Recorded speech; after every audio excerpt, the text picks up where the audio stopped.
Bilang tugon sa reklamo ng isang businesswoman na biktima ng online scam, agad na kumilos ang mga operatiba ng Regional Anti-Cybercrime Unit 3 upang magsagawa ng entrapment operation sa San Fernando, Pampanga laban sa isang online scammer.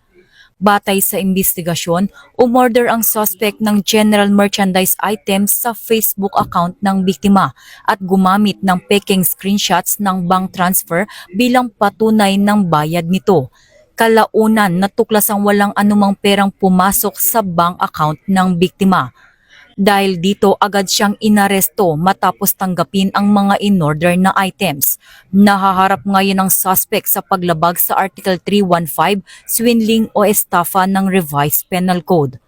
Muling nagpaalala ang PNP-ACG sa publiko na tiyaking beripikado ang mga natatanggap na resibo ng bayad bago maglabas o magpadala ng mga items at makipag-ugnayan sa pinakamalapit na impilan ng pulisya sa opisyal na communication channels ng PNP. Ito ang PNP para sa bagong Pilipinas, serbisyong mabilis, tapat at nararamdaman.